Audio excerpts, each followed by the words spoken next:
சிம்மராசிக்காரர்களுக்கு பார்த்தீங்கன்னா, இந்த வருஷம் வந்து கொஞ்சம் வந்து சுமாரா தான் இருக்குன்னு சொல்லலாம். ஸோ சிம்மராசிக்காரர்கள் வந்து நீங்க எடுத்த காரியங்கள் எல்லாமே வந்து தடங்கல் வரத்துக்கான ஒரு சூழ்நிலை வந்து இந்த வருஷம் இருக்கு. அதனால புதுசா ஏதாவது தொழில் தொடங்கணும், புதுசா பிசினஸ் பண்ணணும், இந்த மாரி நெனைக்கிறவங்க எல்லாமே பார்த்தீங்கன்னா, இந்த வருஷம் வந்து பண்ணாம இருக்கிறது வந்து ரொம்பவும் நல்லது. அதே மாரி ஏதாவது ஒரு சும்மா ஒரு சின்ன சின்ன இந்த சிறு தொழில் செய்யலாம், ஒரு டீ கடை வைக்கலாம், அந்த மாரி நெனச்சா கூட பார்த்தீங்கன்னா, அதுலயும் வந்து உங்களுக்கு ஒரு ஏற்றத்த குடுக்காது. பிரச்சனைகள குடுத்துரும். ஸோ அந்த மாரி எந்த ஒரு விஷயம் எடுத்தாலும், அது இந்த வருஷம் வந்து புதுசா எதுவுமே பண்ணாம, இருக்கிற தொழிலே வந்து பாதுகாக்கிறது, அத வந்து காப்பாத்திக்கிறது நல்லது.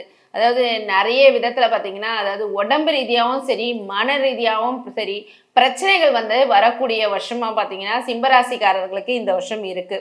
அதாவது தேவையில்லாத பிரச்சனைகள். அதாவது நீங்க என்னதான் வீட்ல சும்மா இருந்தா கூட, வழிய எவனா வந்து உங்கள இடிச்சிட்டு சண்டை போட்டுட்டு போயிடுவான்.